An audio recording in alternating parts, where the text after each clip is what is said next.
Elara Thorne, a woman tethered to the quiet rhythm of her own making, had built a life on discipline and unwavering professionalism.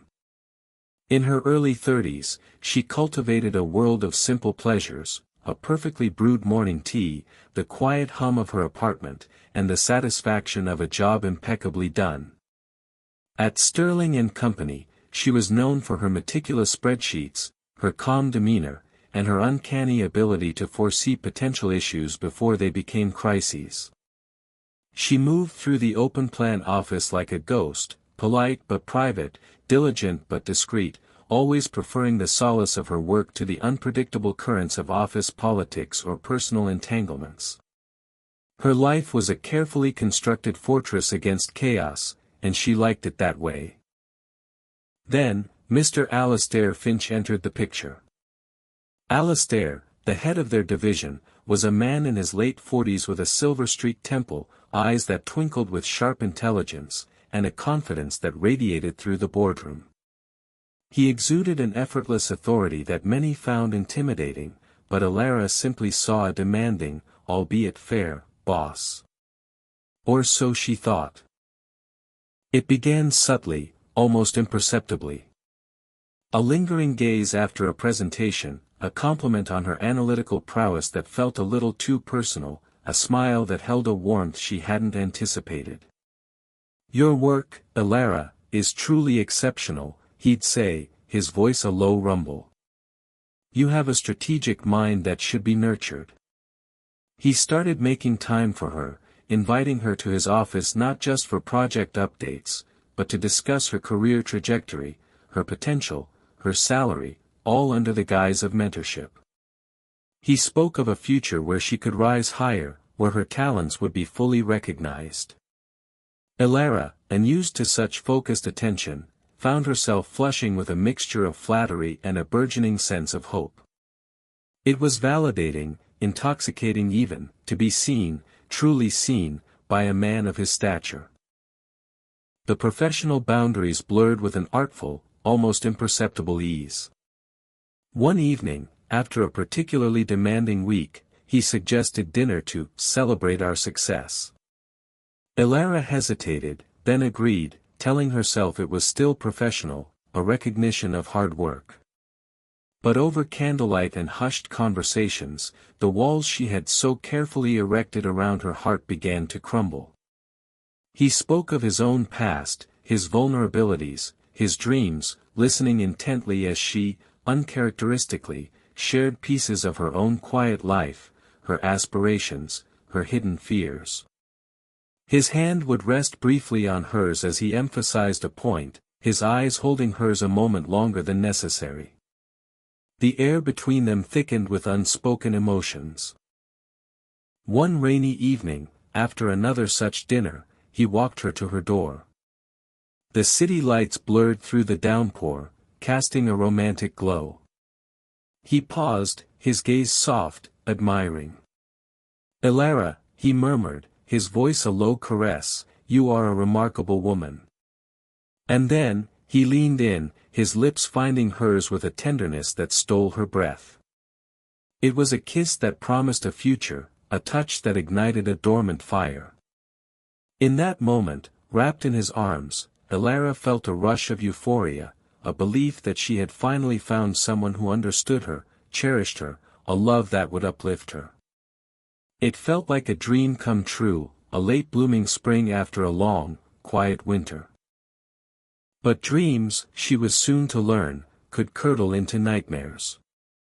The warmth of his attention began to wane, replaced by a subtle coolness.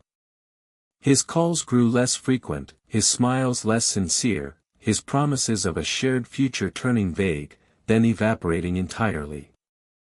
The passionate words became hollow echoes. He started to grow distant, his excuses thin and translucent. Elara, reeling from the sudden shift, found herself clinging to threads of hope, replaying their shared moments, searching for an explanation. The brutal truth dawned on her slowly, a slow poison seeping into her heart: she hadn't been loved, she had been used. Her career advancement, her emotional vulnerability, all had been pawns in a game she hadn't known she was playing. He had taken her trust, her affection, and discarded them, leaving her raw and exposed. The office, once her sanctuary, became a crucible of judgment. Whispers followed her like shadows. A stolen glance, a knowing smirk, everyone seemed to know, or think they knew. The rumors painted her as ambitious, manipulative, a woman who had tried to sleep her way to the top. The shame was a visceral, suffocating weight. Her confidence shattered, her concentration disintegrated. The meticulously kept fortress of her composure collapsed. She started making mistakes, her once flawless work riddled with errors. The emotional collapse was swift and brutal.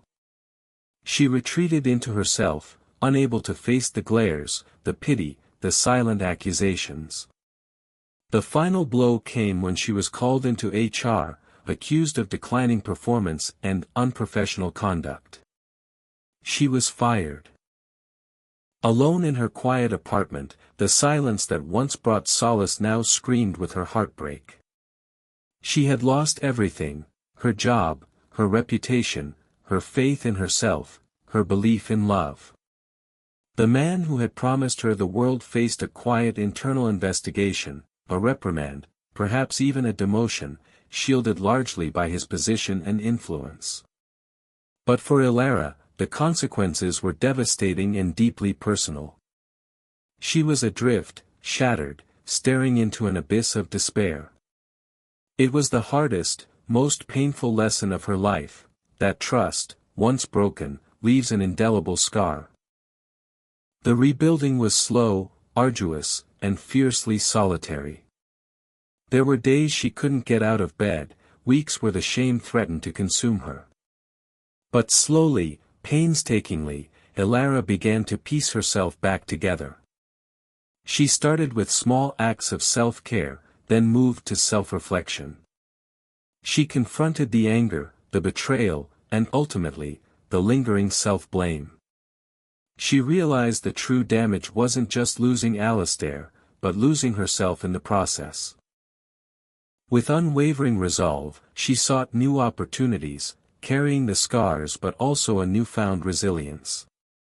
She found a position at a smaller, ethically driven firm, a place where genuine respect was the currency, not power plays.